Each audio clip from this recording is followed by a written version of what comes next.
Mengenai persoalan yang melibatkan klien kami, Bapak Bambang Triatmojo, terkait dengan persoalan ini sudah berlangsung lama. SEA Games ke-19 tahun 1997 di Jakarta. Kita harus melihat kembali ke belakang dan dilihat secara komprehensif dari sisi historis juga, dari sisi politis, bukan hanya sekedar dari sisi yuridisnya.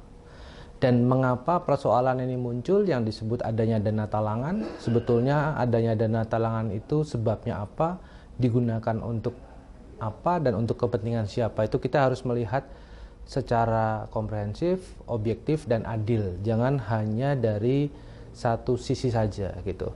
Sebetulnya pun SEA Games ke-19 tahun 97 ini sejatinya bukan negara Indonesia menjadi tuan rumah, tapi negara Brunei Darussalam pada saat itu. Tapi karena ketidaksiapan, maka Brunei Darussalam mendadak mengundurkan diri.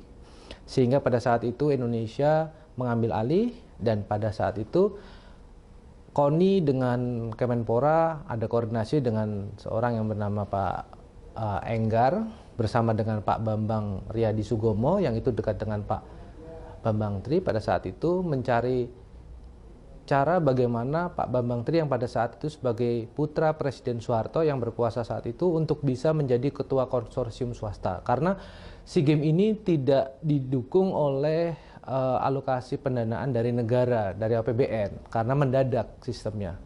Sehingga diperlukan suatu pihak lain, pihak swasta untuk membantu mencarikan dana. Sehingga pada saat itu ada koordinasi antara Bapak Enggar, Bapak Bambang Riyadi Sugomo, dengan KONI dan Kemenpora, sehingga pada saat itu diperoleh kebutuhan dana untuk penyelenggaraan SEA Games itu sebesar 70 miliar rupiah.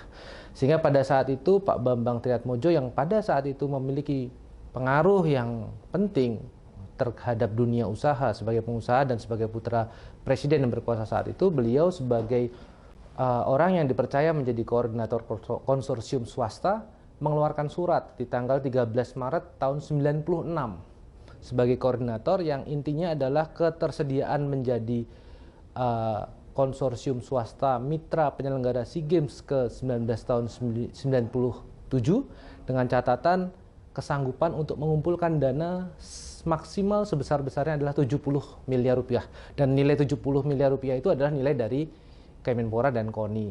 Sehingga pada saat itu setelah ada kesanggupan, baru kemudian Presiden Soeharto mengeluarkan Inpres nomor 1 tahun 96 di tanggal 11 Juni tahun 96. Jadi kesanggupannya dulu di bulan Maret, baru ada impresnya di bulan Juni, di mana di dalam impres itu dinyatakan impres tentang penyelenggaraan SEA Games ke-19 tahun 97 di Jakarta. Di mana pelaksanaan impres itu kemudian ditindaklanjuti dengan adanya keputusan dari Menko Kesra nomor 14 Romawi 7 tahun 96 di tanggal 1 Juli 96, yang intinya menunjuk suatu konsorsium swasta untuk mencarikan dana dan merujuk kepada surat ketersediaan konsorsium swasta di tanggal 13 Maret 96, yang intinya berarti di dalam keputusan Menko Kesra itu disepakati konsorsium swasta itu mencarikan dana maksimal 70 miliar rupiah, yang kemudian berlanjut terus sampai akhirnya ada penunjukan ketua harian di tanggal 5 Agustus 96, ada MOU antara ketua harian konsorsium swasta yang juga sebagai direktur utama PT Tata Insani Mukti, yaitu Pak Bambang Riyadi Sugomo, membuat MOU dengan KONI Pusat yang diwakili Bapak Wismoyo Aris Munandar terkait dengan pelaksanaan SEA Games. Sebetulnya jelas tidak adil, karena harus dilihat dulu sebetulnya pelaksana ini konsorsium swastanya jadi ada dua. Konsorsiumnya itu pelaksanaan SEA Games itu adalah ada konsorsium secara umum, itu KONI juga ada, Kemenpora di situ juga ada konsorsium swasta sebagaimana ditunjuk untuk mencarikan dana. Di situ konsorsium itu memiliki kendaraan atau suatu subjek hukum yang memang sudah dipersiapkan oleh Pak Enggar dan Pak Bambang Riyadi Sugomo, itu PT Tata Insani Mukti. Nah, PT Tata Insani Mukti pun itu sudah disampaikan, dinyatakan di dalam MOU yang dibuat antara Ketua Harian Konsorsium dengan KONI Pusat, yaitu dinyatakan bahwa pelaksana dari konsorsium swasta ini adalah PT Tata Insani Mukti, di mana di dalam PT Tata Insani Mukti tersebut itu dominan sahamnya dimiliki oleh dua perusahaan yang dimiliki oleh Bapak Bambang Riyadi Sugomo dan Bapak Enggar, di mana Pak Bambang Trihatmodjo di dalam PT Tata Insani Mukti berkedudukan sebagai komisaris utama yang tidak memiliki saham. Jadi kalau itu ditujukan langsung kepada Pak Bambang Tri sebagai pribadi, itu juga kami keberatan. Dan itu pun juga sudah ada perubahan. Jadi tagihan yang pertama itu kepada Pak Bambang Tri, sehingga kami melakukan ada upaya hukum, dan kemudian barulah ada tagihan yang ditujukan kepada PT Tata Insani Mukti yang itu baru di UP-kan kepada Pak Bambang Tri dan Bapak Bambang Riyadi Sugomo gitu. Jadi kita harus melihatnya secara detail dulu, menyeluruh gitu. Kita tahu bahwa penegakan hukum sendiri, hukum itu tidak bisa berdiri sendiri.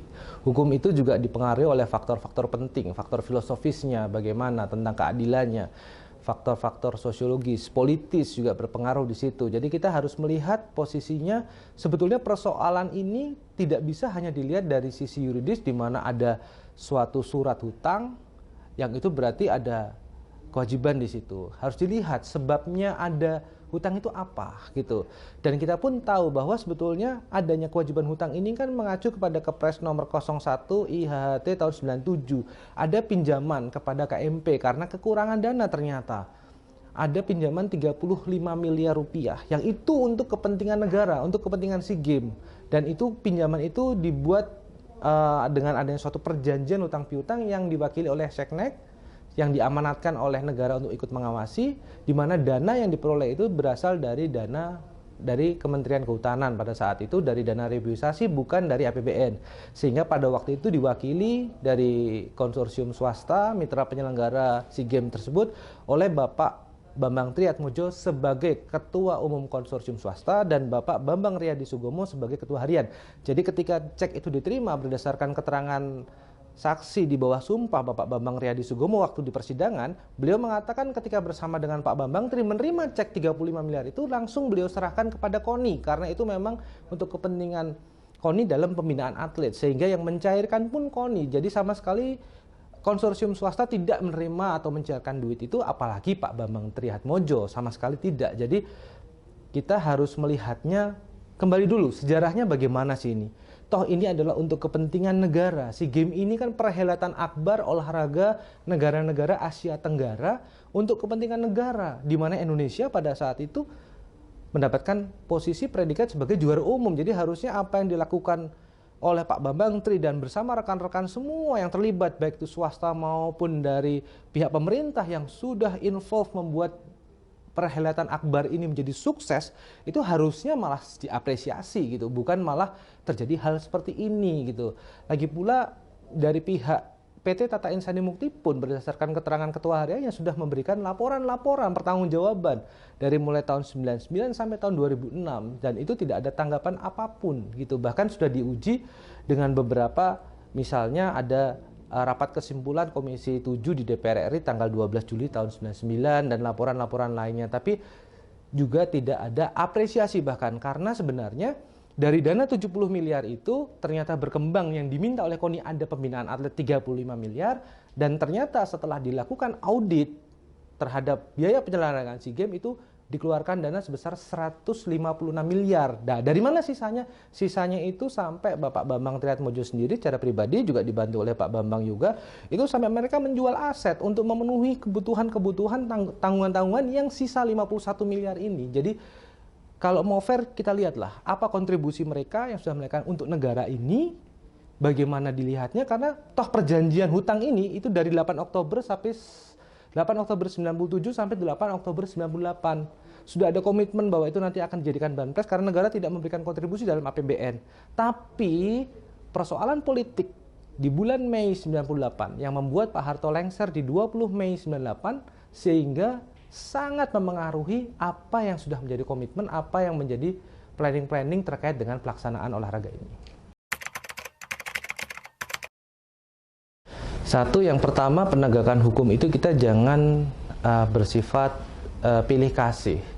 Jadi jangan sampai karena kebencian kita terhadap suatu kaum, kalau di dalam surah Al-Quran ya, keyakinan saya Al-Maidah ayat 8, janganlah kebencianmu terhadap suatu kaum membuat kamu jadi berlaku tidak adil. Jangan dilihat dari satu predikat tertentu, bagaimana latar belakang Pak Bambang Tri berkaitan dengan rezim apa, seperti apa, sehingga membuat apa yang kita lakukan jadi tidak adil. Jadi harusnya hukum itu secara komprehensif, menyeluruh, objektif, adil itu bisa dilakukan sehingga bisa ada kepastian hukum, bukan hanya sekedar kepastian hukum, tapi kepastian hukum yang berkeadilan dan berkemanfaatan, karena hukum itu harus adil, manfaat dan kepastian hukum. Jadi kepastian hukum itu harus bersanding dengan yang namanya keadilan dan kemanfaatan. Hukum kalau tidak ada manfaatnya juga itu tidak akan bagus. Dan ada lagi satu hal, sebetulnya harapan kami sebagai kuasa hukum, pemerintah saat ini bisa melihat dengan bijaksana bagaimana sih kontribusi khususnya klien kami Bapak Bambang Triatmodjo dan semua yang terlibat dalam SEA Games ke-19 tahun 97 di Jakarta. Karena toh juga fakta sejarah memberikan kenyataan bahwa negara Indonesia itu juara dan itu membanggakan bagi harkat martabat bangsa ini. Jadi tolong itu jangan sampai itu tidak dijadikan perhatian. Dan bagaimana solusinya, kami berharap kami dengan tangan terbuka, dengan pintu terbuka, klien kami pun juga gitu, untuk mencari solusi-solusi yang bijaksana sehingga bisa kita dapatkan suatu hasil yang bisa membuat semua itu happy lah gitu. Jadi semua fair. Nah, begitu mungkin Pak.